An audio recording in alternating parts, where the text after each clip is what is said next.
Mesdames, Messieurs, on se retrouve, comme je vous le disais il y a quelques instants, mais cette fois-ci avec Monsieur Hazem Badawi, expert touristique et guide touristique également. Bonsoir, Monsieur Badawi. Bonsoir. Suite au succès de la conférence économique de Sharm el-Sheikh, on aurait pu croire à une reprise du tourisme en Égypte, mais malheureusement, ça n'a pas été le cas. Pourquoi ? Bon, pourquoi?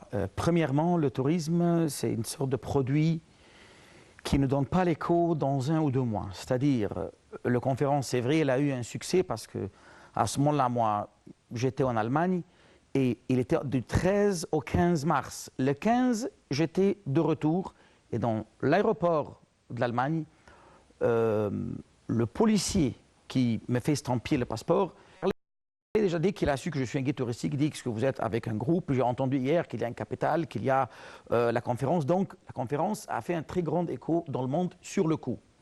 Mais bien sûr, pour dire qu'on va avoir les fruits directs, ça ne marche pas avec le système touristique. Parce que, déjà, le mois d'avril et mai, ça, ce sont les mois qu'on commence à faire des contrats pour la saison suivante. C'est-à-dire, on attend à partir de septembre prochain. C'est bon, excuse-moi que je parle en détail parce que oui, votre question, il est très large et vaste. Donc, voilà. Alors, le but, ou disons, le point fort de la conférence sur le tourisme, c'est que lorsque il y aura des contrats et des pays qui vont venir investir sur l'axe du canal de Suez, comme vous savez, l'inauguration, comme l'État a déclaré dans ce mois-là, dans quelques semaines. Voilà, je dis. Donc ça, il va donner la confiance aux pays occidentaux que le tourisme culturel compte dessus pour qu'ils puissent donner la confiance à leurs clients et aux citoyens pour venir en Égypte. Et ça ne se fait pas dans soirée et matinée. Donc, nous, comme peuple, on croit qu'on fait une conférence aujourd'hui, alors demain, tout le monde va venir. Ça ne marche pas parce que les événements qu'on est en train de les vivre depuis 2011, ce n'est pas facile. C'est vrai que la situation il est bien calme maintenant avec le nouveau gouvernement et le président, bientôt 1 an, juin prochain, ça va être 1 an, et on est sur les rails. Mais on ne peut pas dire que la conférence va donner des fruits juste directs. Donc, bien sûr, il y a un écho, il y a des promesses, mais pas encore effectuées. Aussi, l'État maintenant veille pour attirer les investisseurs que dès qu'ils arrivent, et déjà ils commencent à arriver.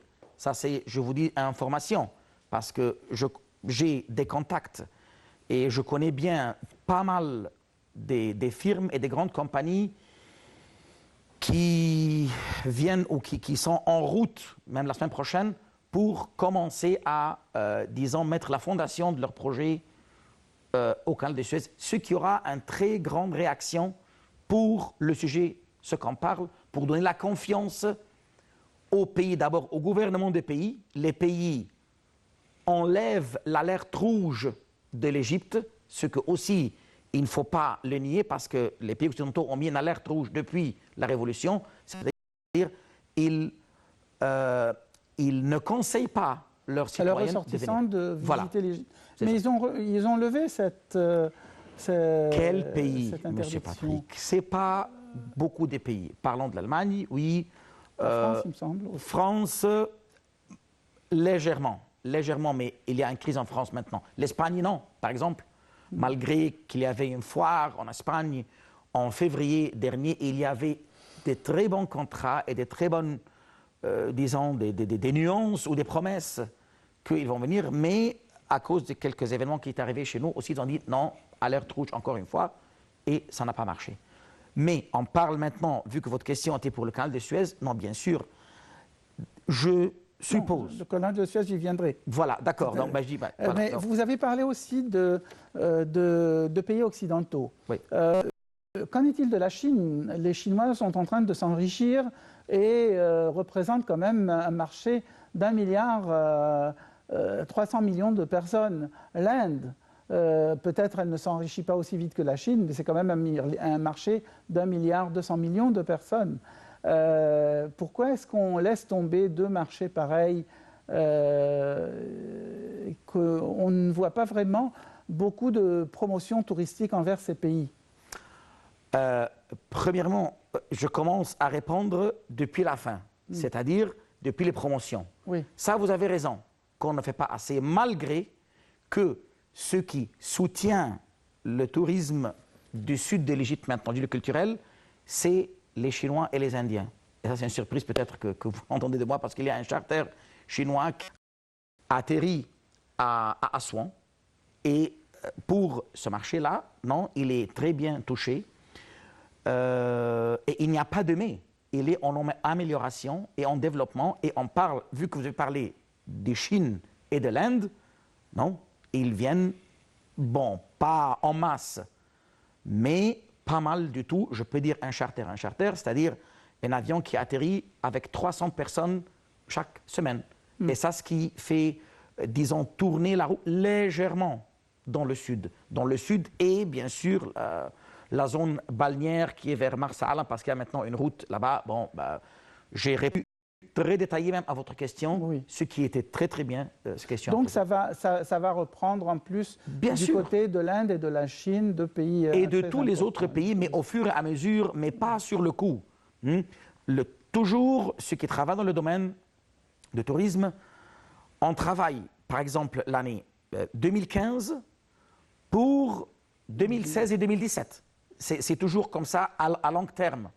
Et ça, c'est la planification même de ces pays et de ce genre de travail ou de production, si vous voulez. Voilà.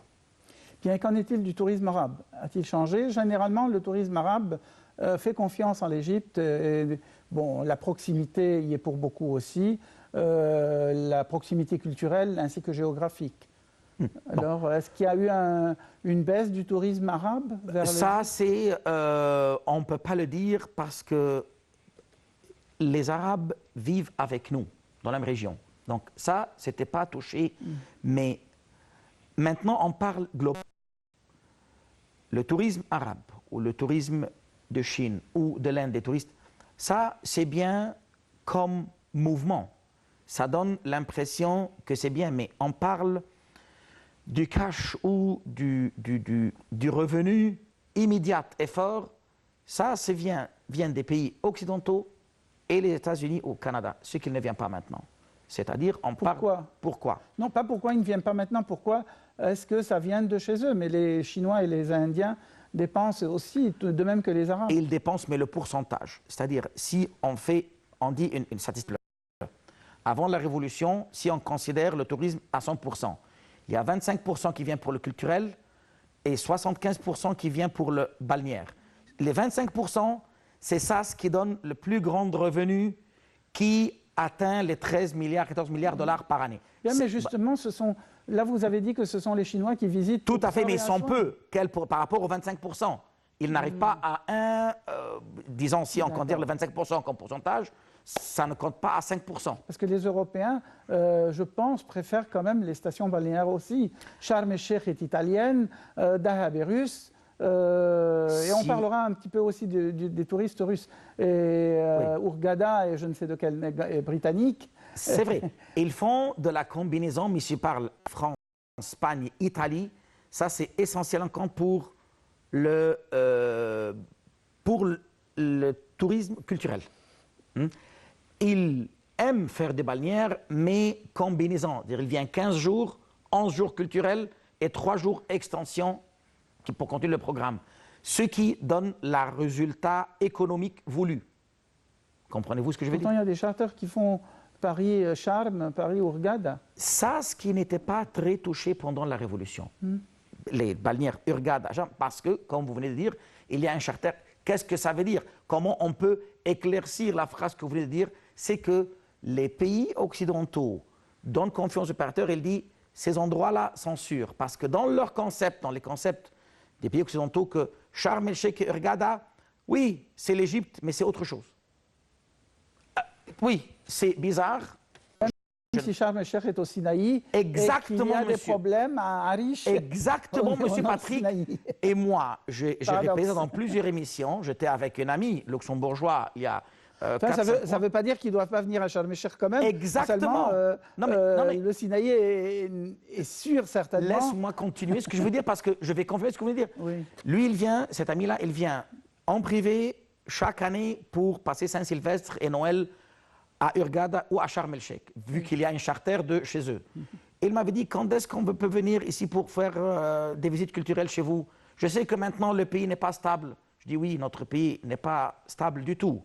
Mais n'oubliez pas que vous allez venir dans un mois pour passer votre vacances à Hurghada, ce qui est une partie de Sinaï aussi, et Sharm el-Sheikh. Hurghada et Sharm el-Sheikh, les deux. Sharm el-Sheikh est au Sinaï, donc... Voilà, alors il m'a regardé comme ça, bizarrement, c'est-à-dire les gens ne...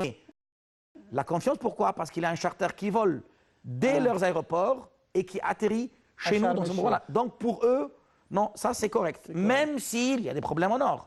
Ça vous comprenez? Oui. Et ça demande aussi un effort de chez nous. Que nos médias parlent en français, en anglais, en espagnol, en toutes les langues étrangères à ces gens-là. Là aussi, je reviendrai sur cette question, puisque nous allons parler de notre chaîne et de ce que Nile TV peut faire pour promouvoir le tourisme. Mais passons maintenant à autre chose. Que fait l'État lui-même pour promouvoir le tourisme? Est-ce que d'une part, le gouvernement lui-même est soucieux vraiment de promouvoir le tourisme? Nous avons remarqué assez récemment qu'il était question de visa qu'au consulat d'Égypte à l'étranger, qui a été une décision qui a été prise et aussi vite annulée, aussi vite prise, aussi vite annulée, parce qu'elle portait atteinte au mouvement touristique en Égypte. Les étrangers préfèrent obtenir leur visa d'entrer à l'aéroport du Caire plutôt que de faire la queue, d'aller aux heures, à certaines heures au consulat, aux heures d'ouverture, le week-end c'est fermé, etc. Tout ça. Alors pourquoi est-ce que l'État égyptien donne cette impression de ne pas trop se soucier du tourisme? Votre réponse, votre question, la réponse, il est très détaillée, mais je vais essayer de répondre en bref. D'abord, cette histoire-là, ce n'est pas encore effectué, mais ils ont dit juste pour les individuels, pas pour les groupes. Ce qui n'était pas pratique. C'est-à-dire, un qui veut venir, il tape à l'ordinateur, il aura la page, il l'imprime, et c'est tout, il vient avec. Donc, c'était quand même facile. Ce n'est pas pour faire la queue chez lui, dans son pays, et venir ici. Ah, il n'était pas question de prendre son visa au consulat? Non. C'était plus facile. On avait dit. C'était plus facile que ça. Oui, ça, ce qu'on a entendu, mais quand on a demandé l'information, ils ont dit ça. Mais je dis, mais pour les grands groupes, s'ils viennent, et l'État a raison de faire ça pour veiller à ceux qui rentrent dans le pays, pour ne pas avoir des gens qui ne doivent pas rentrer dans le pays. Ça, c'est une raison de sécurité ou une mesure de sécurité qui n'est pas doux, mais j'aimerais bien qu'il le répond même pour les groupes. Parce que, admettons que ça marche. Il y a un groupe, par exemple, qui vient pour un genre de voyage de 30 personnes et qui vient et qui s'échappe pour faire n'importe quoi. Et ça, il ne fait pas les mêmes mesures que l'individuel. Bon, mais ça, on peut dire que c'est le groupe même, l'agence de tourisme qui se charge. Oui, il donne la responsabilité à l'agence. C'est aussi quand même une responsabilité de sécurité donc il ne le mérite pas. Mais bon, ça, c'est un sujet à part. C'est pour ça que je vous dis votre question. Donc. Deuxièmement, quelle est la deuxième partie de la question? La deuxième partie, est-ce que l'État fait vraiment suffisamment d'efforts? On remarque que par exemple, notre chaîne, pour revenir à notre chaîne, à l'origine, c'était une chaîne essentiellement qui présentait l'Égypte à l'étranger. Nous avions des feuilletons, nous sommes revenus aux feuilletons. Nous avions des films, nous avions aussi beaucoup de programmes touristiques. Pourquoi ne pas renforcer, pourquoi ne pas demander à l'État de renforcer le rôle touristique de chaînes de télévision comme la nôtre? Très bien, je vous en supplie. Mais justement, ce n'est pas à moi de le dire, c'est aux responsables du tourisme. D'accord, mais ce que je veux dire, de parler aux responsables, bon, moi je suis indépendant, hein, ma voix n'arrive pas dans le ministère du Tourisme, mais je peux parler, demander un conseil. Et je vous demande aussi, parce que quand j'étais par exemple en Espagne, il y a 3 mois dans la foire, et au Luxembourg et à Paris, je ne vois pas cette chaîne que sur une satellite. Il faut l'avoir avec un câble. Ça, c'est un problème. Moi, je dis, c'est une chaîne merveilleuse. Et il diffuse en anglais, en français, parfois d'autres langues. C'est extraordinaire, mais il faut avoir un câble pour l'avoir. Donc, il n'arrive pas chez... Vous appelez l'État à faire de manière soutenir, à ce que la chaîne de télévision soit répandue, soit plus répandue, plus vue tout à fait. À l'étranger, notamment en Europe, en Amérique, dans les pays occidentaux, pour attirer un peu plus de tourisme. On se présenterait comme l'Égypte chez vous. C'est ça. Moi, au niveau personnel, quand il y a des émissions comme ça ou d'autres sujets intéressants, je le prends depuis l'Internet comme vous le faites toujours, vous téléchargez. Mes amis, voilà, ça c'est le lien. S'il vous plaît, regardez, ça c'est une façon comme un haut-parleur qui explique la vérité ou la situation actuelle. Mais ce n'est pas la même chose quand on a une chaîne de télévision au bout du lit. Tout à fait, tout à fait. Qu'on zappe et qu'on tombe sur la chaîne égyptienne tout à fait. Qui présente l'Égypte en français. Surtout, il y a des efforts énormes, je le vois ici. Ces plages, ces monuments, tout à fait. Son désert, le désert blanc, les monastères, les tout mosquées, à fait. La vie sociale, comment ça marche. Ça montre que, parce que les gens toujours ils croient, ah, chez vous, il y a des problèmes. Mais quel problème hein, s'il y a des problèmes quand je suis chez eux, je dis, s'il y a des problèmes, je ne vais pas laisser ma famille comme ça dans les problèmes et je viens, ou dans les pertes de je viens. La vie est calme, mais nous, on est comme indépendants, on est privés, pas comme l'État, comme... Voilà. Bien, donc, que devrait faire l'État, à part ça, renforcer la télévision? À votre avis, si vous avez un message à adresser à l'État, qu'est-ce qu'il doit faire de plus? Je dois dire, l'État fait, d'abord, il doit ouvrir des tombeaux, je parle de niveau comme le ministère de l'Antiquité, ouvrir des tombeaux, des sites qui sont fermés, ce que je l'ai touché moi-même quand j'étais... Ouvrir des tombeaux, je n'ai pas bien compris. Il y a beaucoup de tombeaux fermés pour la restauration ou pour la conservation. Oui. Si on ouvre ça, il y a des individuels qui viennent, ils ont venu les dernières 5 ans, et si on imagine que, moi je connais des gens qui ont venu plus que 25 fois, et qui ont envie de payer par exemple la tombeau de Nefertari. Pour la visiter, il faut payer l'équivalent de 3 000 € avec des groupes. Oui, des groupes. Oui, oui. Ça, le groupe doit payer 3 000 €. 25 000 livres égyptiens. Le groupe. Le groupe, d'accord, pour 10 minutes. Pourquoi on ne l'ouvre pas à 500 livres égyptiens, par exemple, par billet? Et ça, c'est comme ça, s'il y a des intéressés... Ça ne ferait toujours que 60 € à peu près. Et puis, en même temps, ce n'est pas une somme... non, les touristes qui sont intéressés, ils vont dire, d'accord, on aimerait bien voir ça et on paye. C'est une source de revenus, c'est une source d'attraction. Oui. Quand j'étais à Luxor en mars, j'ai rencontré, j'étais avec des amis privés et j'ai rencontré des gens, des professeurs de l'Angleterre, de l'Allemagne, ils sont bilingues ou trilingues. Ils disent, l'Égypte, c'est notre amour, quoi que ce soit qui arrive, on vient. Ce sont des individuels, il faut leur attirer en ouvrant des sites fermés. Il y a beaucoup de sites fermés dans Luxor et je le dis, je suis responsable de ça. Parce que j'étais là-bas et non, ça c'est fait pour la restauration. Il n'y a rien à restaurer. Ouvrez ces sites. Demandez un contre-valeur raisonnable, même si un peu plus cher. Les intéressés vont venir. Et ils peuvent venir, mais impossible que des individuels aujourd'hui, qu'ils viennent de chez eux, ils payent 3 000 à 4 000 € et ils disent non, ça c'est fermé, ça ne marche pas. Il faut attirer, il faut faire de la propagande.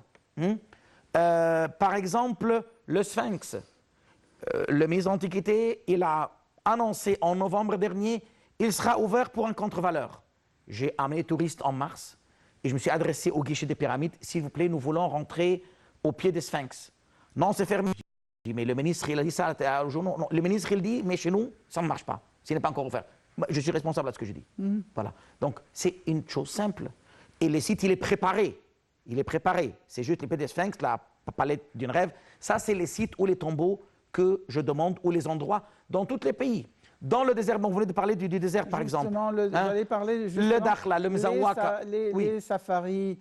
Je suis comme spécialiste du désert. Également. Il y a des sites là-bas aussi, des tombeaux sont fermés. Il faut demander une permission qui coûte une fortune. D'accord. Ouvrez-le avec une contre-valeur raisonnable. Attirez les individuels. Les groupes ne viendront pas maintenant. Pour être honnête, le tourisme de masse, peut-être la saison prochaine, peut-être dans 2 ans. Ça, c'est pour être franc et honnête. Je ne veux pas orner ou décorer la situation. La situation est stable chez nous, mais pour donner ou répandre la confiance chez les gens pour le tourisme en masse, pour le culturel, qui représente 25%, qui est le plus grand pour l'économie égyptienne, ça, c'est l'année prochaine, la saison prochaine, disons, après de septembre, ou 2016, 2015, fin 2015, début de 2016. Mais pour les individuels, les gens qui viennent, qui amènent 4 ou 5 personnes, et ça peut faire, et c'est eux qui ont venu et soutenu le pays durant la Révolution. Et je connais personnellement pas mal, et je connais avec d'autres collègues, d'autres qui disent on vient, mais les sites sont fermés. Ouvrez-le, ça ne coûte rien. Par contre, ça va donner de réputation et de l'argent. Non, il y a 2 endroits en Égypte dont on ne parle jamais, Oui. et pourtant on pourrait le faire.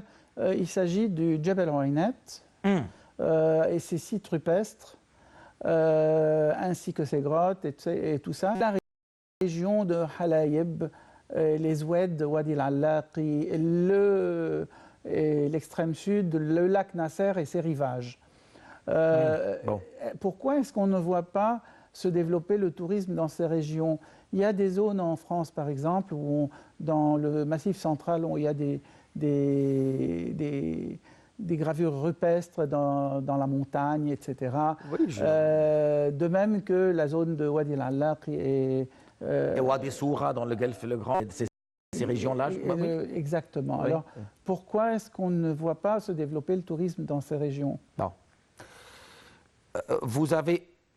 Permets-moi juste de parler de lac Nasser, parce que vous l'avez dit parmi votre proposition maintenant. Dans lac Nasser, il n'y a aucun problème jusqu'à la frontière du Soudan. Mais si on parle Haleb et Chalatin, ça c'est une zone qui n'est pas encore préparée préparée de la part de l'État pour accueillir des touristes. Surtout, elle est à la frontière du Soudan. C'est le sud, et avec l'ouest, le Gabal Ouainet, cette région-là était visitable et c'était une sorte de safari superbe. Et il y a des gens spécialisés. Et moi, je suis allé, pas jusqu'à là-bas, mais dans la région. Ça, c'est avant 2011. Mais maintenant, on ne peut pas nier qu'il y a un problème à la Libye et la frontière avec le Soudan. Ça, c'est, je dis, il ne faut pas le toucher maintenant. Oui, parce donc il y a un intérêt, il y a eu un intérêt effectif pour ces régions-là. Il fonctionnait très bien et c'était demandé. Il n'y avait pas même, parfois, c'était archi plein. D'accord, donc c'est uniquement pour des raisons de sécurité, mais l'État a fait ce qu'il faut. Tout à fait, absolument. Le pour tourisme ce région. Pour Haleb et Chalatin, je parle pour la zone de l'ouest ou sud-ouest, Ouainet et le lac Nasser. Et Gabal Soura. Lac Nasser, il n'y a pas de problème, lac Nasser. D'accord. Lac Nasser, par On contre. ne risque pas de se faire manger par des crocodiles. Ceux qui prennent le risque et sauter pour nager dans le lac, ça c'est autre chose. Bien. On peut aussi parler du tourisme médical. Et on n'entend plus parler, quand j'étais petit, on parlait du cabritage, ce qu'on appelait le cabritage de Helwan. C'est une source d'eau sulfureuse. Nous avons du kaolin en Égypte, dans certaines régions, et c'est excellent pour les maladies de peau, pour certains rhumatismes, etc. Pourquoi est-ce qu'il n'y a pas un développement réel de ce type de tourisme? Il y a pas de développement, de travail énorme, c'est une sorte de tourisme très bien demandé. Et si vous voulez, vous avez commencé par les sources thermales, donc Bahariya, Farafra, Dakhla, de l'eau ferrugineuse, sulfureuse. Et moi, j'ai guidé des groupes pour faire le soin là-bas. Siwa, à l'ouest, dans le sable chaud. Et la saison, c'est maintenant. Donc, ce produit-là, et il y a... Bon, je ne dis pas l'État qui est primé, le peuple là-bas, les gens qui vivent là-bas, ils sont prêts et ils ont si vous voulez, des spas ou des zones, bon, pas luxe, mais c'est très naturel, ce que les touristes l'aiment beaucoup. C'est apprécié et c'est naturel. Et il n'y a pas de problème d'hygiène là-bas.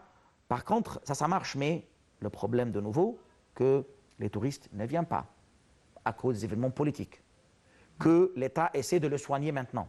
Mais il y a par contre le tourisme du soin ou pour le sable, pour l'eau, on a des sources et on a des facteurs, on peut dire des zones qui n'existent pas peut-être dans le monde. Et c'est variable dans différentes zones. Comme on veut dire, le long des oasis, le désert de l'Ouest, vers le sud, Assouan, il y a aussi le sable chaud là-bas, c'est super. Donc, il y a, et c'est un tourisme qui était pas mal fréquenté, mais toujours avant 2011.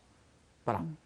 C'est-à-dire, il y avait vraiment beaucoup de gens qui allaient oui. surtout pour ça. Pas de masse, mais oui, non, on peut dire de masse. On peut dire avant 2011, pas maintenant. Donc, on peut espérer qu'une fois que tout le monde aura la garantie que l'Égypte est redevenue normale... Tout à fait. Dès que la roue commence à tourner, ça va être nickel. Bien. Un congrès a été consacré au tourisme des personnes handicapées et il a eu lieu lundi dernier. Oui. De quoi a-t-on parlé? Bon, ça c'était pour... Très vite, on a à peine 2 minutes. En bref, moi je dis, il faut que... D'abord, le résultat de cette conférence, ce congrès, qu'il faut apprendre les guides d'aider les handicapés, sur par exemple les sourds et les muets, apprendre la langue des signes. Ça c'est pour le niveau humain. Et aussi préparer les sites pour les handicapés, parce que les handicapés, par exemple les physiques qui utilisent des chaises roulantes, les sites chez nous ne sont pas préparés. Le seul temple qu'on peut dire qu'il est prêt pour ça, c'est le temple de Hatshepsut, à Luxor. À part ça, le touriste doit être très dépendant. Et cette catégorie de touristes, ils veulent être servis et ils sont gentils et ils aiment dépenser pour leur bien-être. Si on travaille sur ça comme des véhicules, des sites, préparer les terrains, tout le temple de Karnak par exemple, plein de pavés. Si on pousse un handicapé, il aura des problèmes dans le dos à cause des pavés. C'est ça ce que je veux dire. Donc, et ça ce qu'on a parlé dans ce congrès, qu'on doit travailler sur ça pour attirer, aussi pas pour l'international, pour le local aussi, pour ceux qui sont chez nous. Voilà. Si nous avions plus de temps, nous aurions abordé également le tourisme local. Malheureusement, le temps qui nous est imparti arrive à terme. Ça va être pour la prochaine fois peut-être. Pour la prochaine fois, Inch'Allah. Alors, merci beaucoup, Monsieur Hazem Badawi. Vous êtes expert touristique également.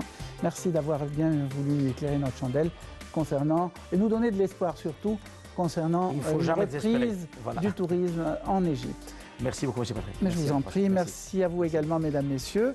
Merci à toute l'équipe de ce soir et excellent week-end. Lundi prochain, plutôt dimanche prochain, rendez-vous avec une autre émission de direct, mais avec une autre équipe.